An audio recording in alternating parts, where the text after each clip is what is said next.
everyone, I'm THPine and welcome to Open Sorcery. What is Open Sorcery, you ask? I like to call it a text-based spiritual firewall AI simulator. It's available on Steam, iOS and Android, and there's also a free demo available, and this is what it looks like. Well, it looks like text because it's all text-based. There's only red and white text. Anyway, you're playing as a firewall. Well, not really a firewall, you're playing as an AI. It's more similar to an ICE in Shadowrun, so a pseudo-intelligent agent who's scanning for threats and potentially attacking them. And you're supposed to protect the network. So the weird thing is, I said spiritual firewall earlier. And yes, this is a spiritual firewall, so you're protecting an area from ghosts. But this firewall is written in C++. And no, I'm not mixing up things here, the game does. Well, not really mixing it up, but the world the game is set in is just weird. It connects technology and magic, and technology and magic is just the same thing, more or less, in this world, from what I've gathered anyway. And basically, you are this AI, and you're partially running on a physical computer, and you also, another part of you, or the other half of you, is running on a spiritual network. So you're both. You're a spiritual thing and you're a computer program at the same time. And it's quite weird. And as I said, you protect the world from spirits. Your creators just booted you up and well, they don't really explain you much, they just tell you what to do. And that kind of makes sense, right? Why would they tell you about their weird world where magic and technology is mixed up? Because for them, it's just their regular world. That's just how it works. They don't know that for the player, it's different. So they don't really explain you all that much. And you just have to figure out how everything, like how this world works and operates and how things are set up there. And it's quite interesting, I have to say. Anyway, those two creators, Detector and Janet, tell you what to do, and that is protect the network. And the network are 4 places: the Darwin High School, the Cherry Orchard's Rest Home, Deckard's apartment. Not Deckard, actually, it's Decker. Okay, Decker.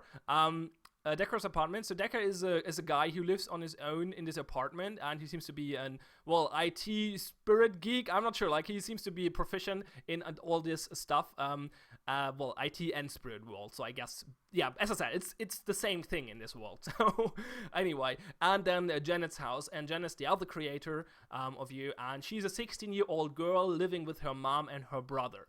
And well, that's what you do every day. You take a look at those 4 places and scan for threats. And well, if there is a threat, you have to deal with it somehow. So let's just do that, shall we? Okay, so you can see it says need scan. Like, here's a date, 25th of October, 25th of October, and it says it needs scan because I didn't scan this place yet today. So let's do that. Scan for threats. It is night. The halls are dark. The life-giving students are gone. The building is an empty shell. So we're scanning at night. Apparently, there's no danger in emptiness. Scan complete. No threats detected. Continue monitoring. Okay, now it says protected because we scanned this area. So it just gave us a quick overview. Okay, there's nothing there. Let's move on. Let's take a look at another place. Okay, we check the rest home. The building is asleep. There's one point of light where the night attendant sits. Everything else is sorry, I'm bad at reading today. Everything else is silent halls and soft breathing. Okay, now we kind of take a look at the rooms, and now you can kind of see how this game is being controlled, because it's not just clicking different choices. You can click on red text, and that can do 2 things. It either changes, well, 3 things really. It can either change to another red text, which you can click again. It can change to a white text, which you can't change anymore.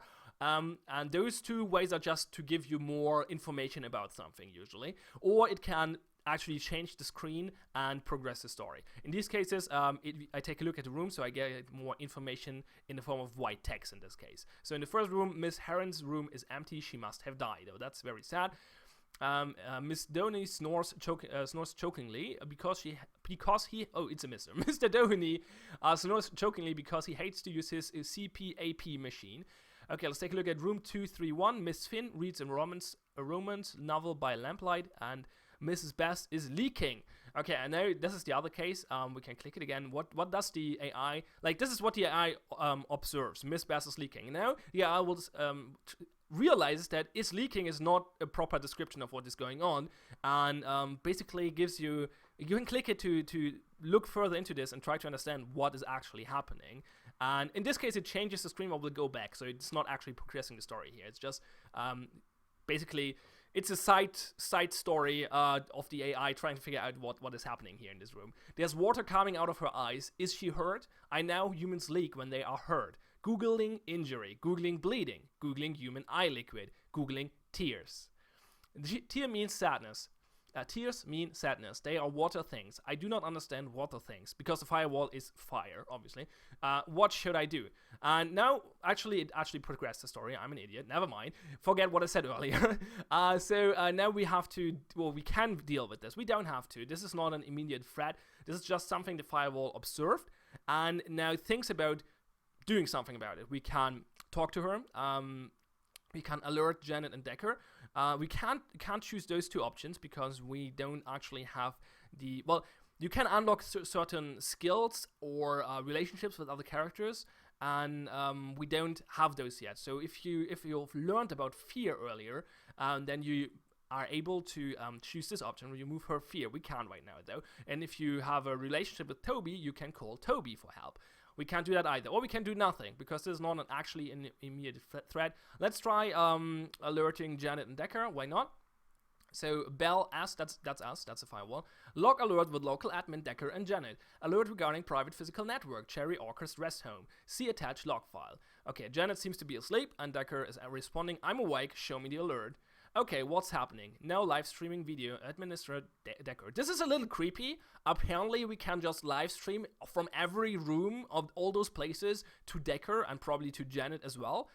That's a little creepy if you ask me, but hey, I'm just a firewall, I don't judge.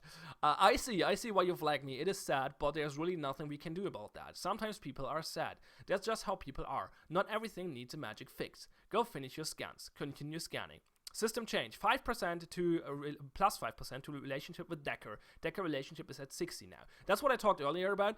You have relationships to different people, and they have different values. And there are certain points in the story where those values will be checked. And if they are high enough, you will have a different outcome as compared to when they would not be high enough, or otherwise. Is an easier way to end that sentence. Anyway, okay, so it's Decker says us to do nothing about it. We continue scanning, and the rest home is in state protected now. So now I know I can go back to this room later on, but let's not go into many details. But basically, it makes a difference what you do here. If you somehow help this woman, you will start a relationship with her, and she might be able to help you out later. And in general, a lot of the options, a lot of the choices you make, not all of them, but a lot of them are actually having impact on the game one way or the other. Mostly, they're not really like branching out the story, or not directly, only indirectly. Basically, you learn, as I said, you learn new things, and you get relationships, or you build relationships with people, and you can take advantage of those later on or benefit from them. And that will give you different outcomes for different events, but will not really change there's not really a really branching story. It's one story, but it has a lot of different nuances that can be changed, and they are connected to each other. So it's not just like little nuances separated from each other. They are all somewhat connected, and as I said, you learn those things and stuff. But let's keep scanning, and let's get to the meat of the game, because we didn't have a real encounter yet. So we scan for threats again in Decker's house or apartment. It is night. Decker is working. Pale moonlight shines through his window. Pale screen light shines from the windows inside of his room. Windows inside of his room is his computer screen, I think. The defensive rooms hum comfortably and glow slightly in the moonlight. Yeah, this is the second day I'm playing here. I skipped the first day because it's a little tutorial-esque. And so I learned about the runes the day before. So there are protective runes. There are apparently magic or spiritual runes on the computer, which I'm hosted on, I think. And they protect my computer, basically. And there are no threats. Okay, let's continue monitoring and check Janet's house. And because I completed this game already, I know that something is going to be here. So let's see together. Janet is asleep on the couch in her room. Television still alive in front of her. Janet's mother is asleep, lying on the far right side of a queen-sized bed. Janet's brother is awake. He sits with his back pressed against the headboard of his bed. He is staring at his closet door, which is ajar. And now we can do different things, and I think you can examine both, but sometimes you cannot. Like, sometimes it makes a difference which you choose. I think in this case it doesn't matter. I think we can come back to both, but later in the same scene we will have an actual choice, which is not quite apparent. Like, it's not quite obvious that it is a choice. I just learned afterwards that it actually is one. So we can examine Toby now. Take a look. His eyes are more white than dark. His heart beats 160 times per minute. He does not move, though sometimes his eyes flicker to the shadow. Okay, let's click on the 160 times per minute. And now we get some extra info. According to the Fox and Haskell formula I found on Wikipedia, Toby should currently be performing anaerobic exercises to achieve this heart rate. He's not currently performing anaerobic exercise. So the AI is trying to analyze the situation. I think this is really well written, in my opinion. This is really entertaining to read. And it's kind of like, I'm not sure if realistic is the right word, but I guess believable makes sense. Like, this feels right. This feels like an AI could think. And this is quite interesting. Like, the AI tries to understand what is going on with these real human beings, what they are doing, and tries to understand what is going on here. Why is his heart going on so fast? He's not doing any exercise. What is going on? Okay. We didn't learn about fear yet. So we're in this process, actually, of learning about fear. And we're not necessarily ending up at that, but you're gonna see. Let's just continue. Okay, examine the closet. The shadows are deeper than they should be. The inside of the closet door is scratched. Something has been here. Okay, let's locate the thread.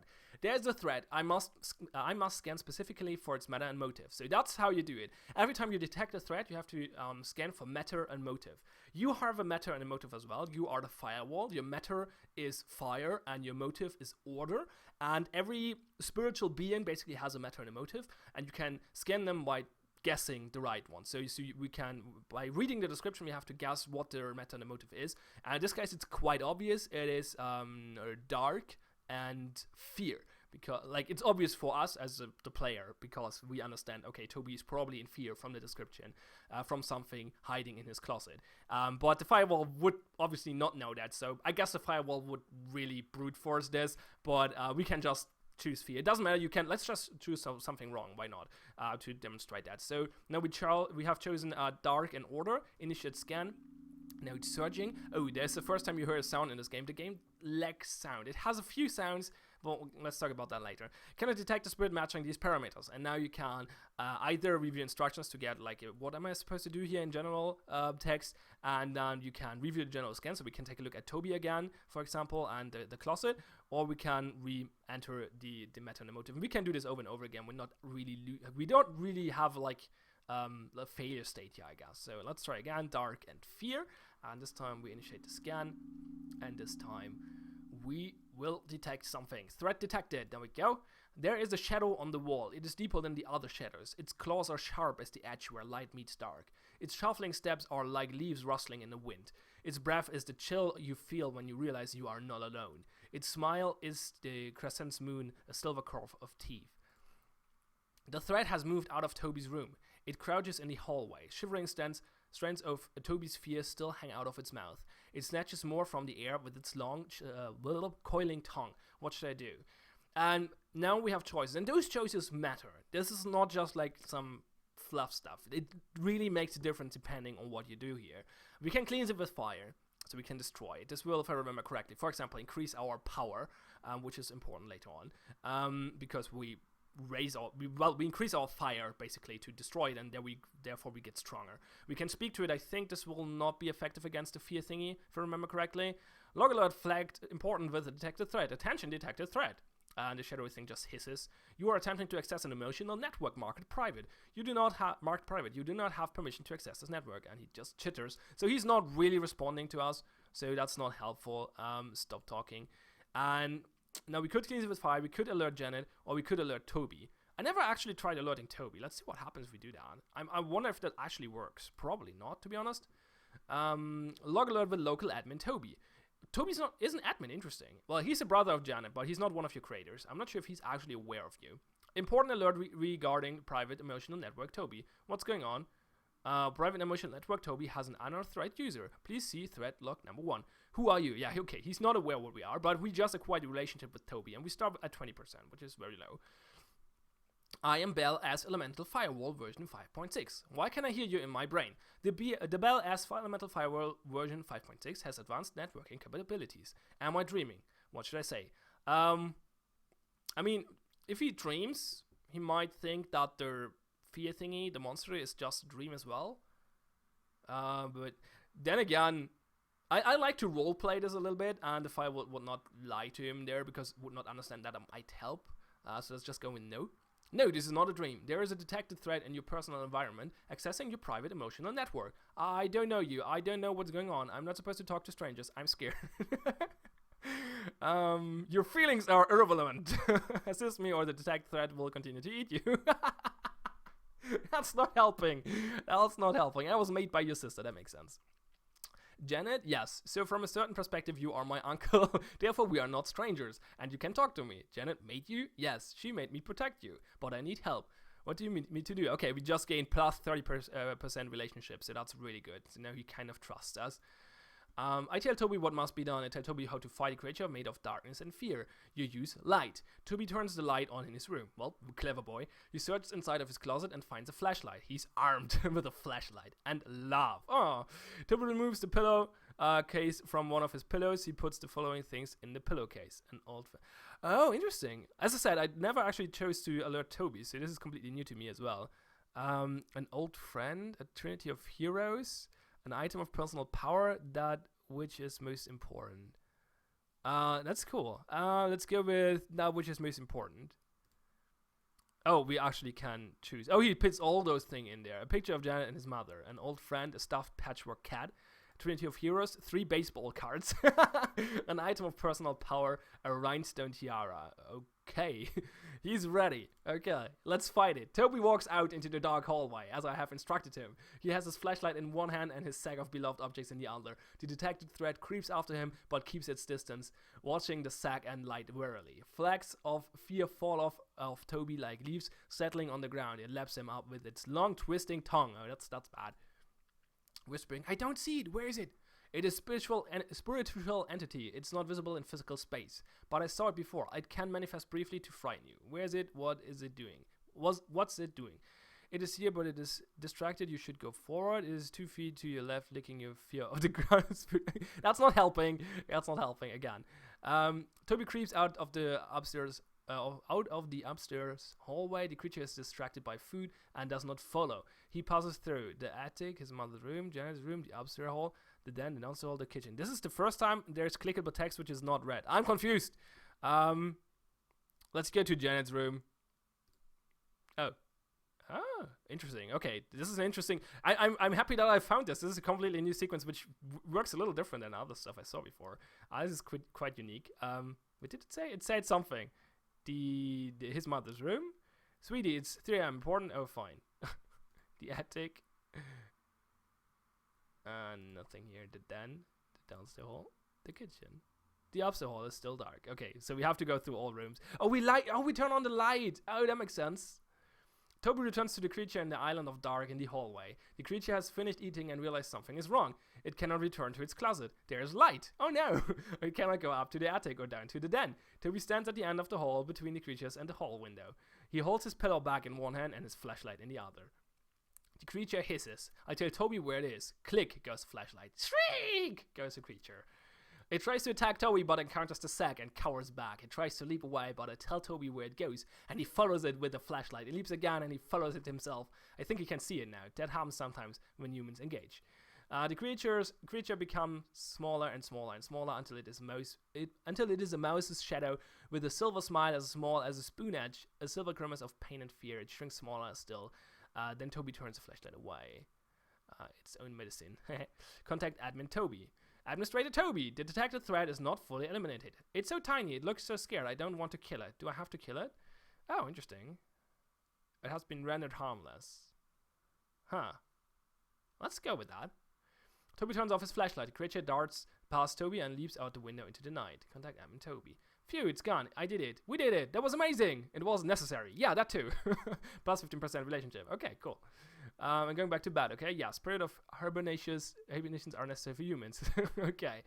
No threats detected. And there we go. And now that's what I referenced earlier. Now we can check back on Mrs. Bass. Not going to do that right now, though, because that would be kind of spoily.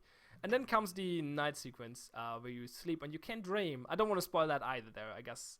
Let's not dream and go back to a darker screen because it's kind of annoying. There we go. Okay. Let's stay here and talk about the game. Actually, let's go there and talk about the game. So this is really cool. Like, I'm not a big fan of text-based games. I like reading. I like reading books, but I don't like a lot of reading in my games. But I really enjoyed this, and I tried to figure out why. And I think one of the main reasons is that this doesn't feel like reading a story. It's not reading paragraphs. All the texts are fairly short, and they are mostly they are pretty interactive in a lot of parts. Like you have a lot of choices to make, you have a lot of things to click, stuff like that. And like about the choices. Let's just talk about the choices right now because we just had something happening here. When I played this the last time, like I played this sequence for the third time now. I only completed the game once, but this specific sequence, because at the start of the game, this is the third time I encountered this. And one time I destroyed the thingy with fire and I got more power. One time I alerted Janet and she got over there and destroys the thing. And the third time we contacted Toby, and you saw what happened there. And so when Janet kills it, you have a choice, and you can either watch. Like you can things happening at the same time, and you can choose to what to look at or what to observe. And you can either observe the dangerous thingy, the spirit, or you can observe Toby. And I think if you observe the thingy, you learn about darkness, and if you observe Toby, you learn about fear. I think, I'm not sure, I don't remember quite, but you learn about different things. That's what I'm trying to say here. And if you take a look at the control panel, you can see things about us. So here's our power level, which I mentioned earlier, which can rise. This is our meta motive. I don't think this can change. Maybe there's a special case where this can change, but I didn't have it change yet. And then this is the learn thing. So far, I only learned about chaos from an earlier encounter, but you can also learn, as I mentioned, about other things, about motives and matters, and you can use those to interact with different things and have relationships with different characters, as I said, and you can also use all of them to do different things. So, for example, I could have gone back now to Mrs. Best and probably chose the call Toby action, and Toby could have done something, maybe help her. I don't know. I didn't do that yet. So there is another outcome that can happen, and you unlock more things, and that might start a relationship with Mrs. Best, or maybe I learn another meta or motive. So it's a lot about, like, it doesn't feel like a plain visual novel or something, or like well, it's not visual. Like it doesn't just feel like a story. It definitely feels like a game because you learn things. It's kind of like an RPG a little bit. You learn different things and you try to increase stats, which will help you throughout the game. And in my opinion, it's really well done. It's really, really cool. Like, the story really, really works, and it all comes down in one big conclusion in the end. Like, there's a big finale, which uses, like, the more things you learn and the better your relationships are and the more relationships you have, the easier or the better the outcome of the finale will probably be. It's not just like, okay, you have those stats, you win, or you have those stats, you lose. You have to use them for certain actions. But the more options you have, the easier it will be for you to solve the different problems that will happen at the same time. And therefore, the better the more likely, it will be more likely that the final outcome of your game will be better. And that just works really, really well, in my opinion. The game is about 2 to 3 hours long if you play it only once, but there's a good reason to replay, because, as I said, it's pretty different every time you play, or if you choose different actions. I would probably still not replay it again, because I'm just not that kind of guy. I don't like playing a story again. I don't like reading a book again, and similar to a game, I don't really like playing a game again. It loses a lot of novelty when you play it for the second time. Not necessarily this game, but games in general. But I think if you are someone who's potentially into playing games again, this game definitely offers a lot of replayability and a lot of options to optimize as well. You can try to figure out what are the best actions to take to get to learn the most things and get the best relationships and get the best outcome in the finale event. And final event, and I think you can optimize for that, and if you play it for a few times, you will get the best outcome. And that's if you're into that kind of stuff, this game really works well in this regard, but all from a storytelling perspective. And that's what's so interesting to me, because, as I said, usually I'm not into this kind of stuff. Story for me in a game usually is secondary. And the only reason I picked up this game is because it sounded interesting, because it was about a firewall and AI thingies, and I'm into that kind of stuff. So I thought I'd give it a look. And I don't regret it at all. Like, this is really, really cool. I'm really impressed that I actually like this kind of game, if it's done correctly. Or not necessarily correctly, but done in a way I enjoy it. And I learned that there is a way you can make those kind of games that I enjoy, to be more precise here. And this game does so, and that's pretty cool to me. And maybe you can enjoy it as well. So it's cool. So let's talk about a few things that don't work too well. Mainly, there's a lack of sound. There are a few sounds here and there, and that makes it really weird. I think there should either be no sounds at all, or at least background music for the most time. And so I think at least one point in the game, sound is used for dramatic effect, and it's quite important for that moment maybe. But still, it's a little weird to have like no sound for minutes and then have like a sound for 2 seconds and then it's silent again. It's a little strange. I would like to have like a very subtle background music. I think would help this game quite a bit. So that would be nice. Also, the option menu is pretty minimal, if I remember correctly. Let's take a look. Yeah, right. We cannot choose resolution options. That was the thing I wanted to complain about. Right. We can switch between full screen and window mode, but there are no resolution options. And well, you don't need graphical options obviously for a game like this, so that makes sense. You don't need too many options. There's what's speed mode? I actually forgot. I don't know. Well, I don't know what speed mode is actually. Speed mode control off. What is this? I actually have no idea. I'm not sure that was in here before. Maybe it was and I just ignored it. I know what this is and I want to talk about this, but I'm not sure what speed mode actually is. Let's turn it on. Speed mode on. Speed mode control. Okay, we can turn it on and off here. Back to the game. Is there like a timer if you start scanning things or something? Oh, I think it opens up the things quicker. Like it doesn't do text. The text appears immediately. I think that is what's happening here. So that's just the speed mode. Okay. So I'll turn this off again. There we go. So this is actually important. Timer mode, real time. This is only important for the final event, like the last sequence of the game.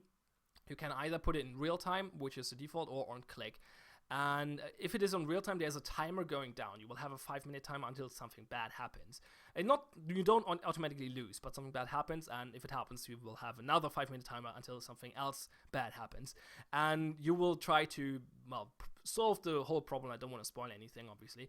And I had it on real time, and I was pretty stressed out at that moment. But I think it was the right decision to have it on real time. It depends on what you like. So the thing is, if you are okay with not getting the perfect result on your first playthrough and not being able to read every little word on the screen in the last final sequence, then real time is probably the better choice. If you're not okay with that kind of stuff, go for the other mode, the on click mode, because the thing is, the real-time mode adds a lot of tension in that moment because you really feel stressed out at the moment. I feel like, whoa, what's going on? I have to react quickly and you skim through the text, try to get the important pieces of information and make the right choices. And you're trying to be really, really quick about all of this because there's a lot of stakes on the line, actually. And, do you say that? A lot of stakes on the line? That sounds wrong. There are real high stakes. They are, anyway, whatever. It's like a real important situation, and you're under a lot of pressure if you have the real-time mode on. I think it's more tense and more interesting to have it on, but I see that some people would really dislike that last sequence when it's running in real time, depending on how you react to things like that. So I recommend keep it on, and if if you're not quite sure about this, let's keep it on real time. If you're sure you will hate the real time event at the end, then change it, obviously. But if you're not sure about it, keep it on real time, and if you don't like it, change it to on click for your second playthrough. Well, if you will make it second playthrough, obviously. But anyway, so I think that's most things said that I wanted to say, and I wanted to say. And so I think we can start wrapping this up, and we're still somewhere searching thingies. Let's not do that. Okay, there was, around launch, there was a big issue with saving. Saving didn't work. I think that is fixed now, though, so that's not a big deal. But I rather wanted to mention it because some people had problems with this. But anyway, I think, as I said, I think the game is amazing. It really surprised me. It caught me by surprise that I really enjoyed this, because I didn't expect to enjoy it, at least not that much. It's really interesting written. It's not giving away too much of the world. Like it gives you this one point of view on the world, and you're trying to understand how this world operates and what is wrong and right in this world. But it doesn't explain it to you really, and you can get some conclusions, but most of it stays a mystery. But that's not important for the main story. Which just works without knowing every detail about the world. And so the world is just an interesting thing you can try to explore and try to have theories about. and it works really well. And as I said, the thing that works really well for me is that yes, it's text-based, but it actually feels like a game because you have a lot of options, and not all options are really making a difference, but a lot of them are, and therefore you always wonder what option to take because you're not sure if this option will make a difference or not. Yeah, and so that works really well. And what I really like is you can basically the choices you have are really well done in my opinion, because you can role play this in very different ways. You can either go down the road like, I'm an AI, I'm a computer program, I don't understand anything about humans, I just do computer programming thingies, and I respond as I would be a computer program. And you can, there's always at least one option to choose from that is exactly like that, that doesn't like understand humans and doesn't really understand the situation. It just follows certain rules and certain programming routines and stuff like that. Or you can go in there like, I'm a player, I'm a human, and I know what's going on, and I'm gonna lead and guide this AI to do the right thing, because I can judge the situation better than the thing. So I know, okay, Toby has fear in this situation, for example, and the AI doesn't understand that, but I, the player, I understand that, and I will guide the AI to do the right things to help Toby, for example. Or you can do a mix of both, or you can also do that because that's an important topic of the game as well. You can play an AI that becomes sentient over time. You can try to, like, you can start off like being you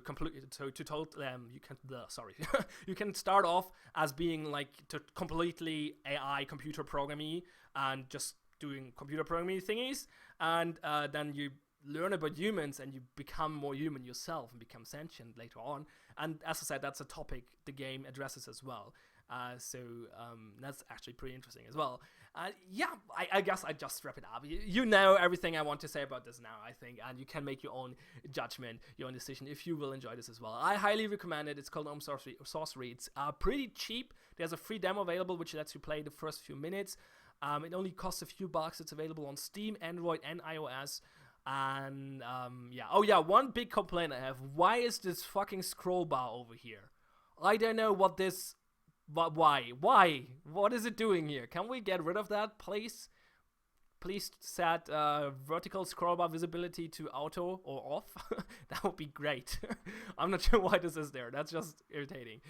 Anyway, besides that, I really, really recommend the game. It's called Open Sorcery. I'm TH Pine. Thanks a lot for watching. Have fun and see you next time.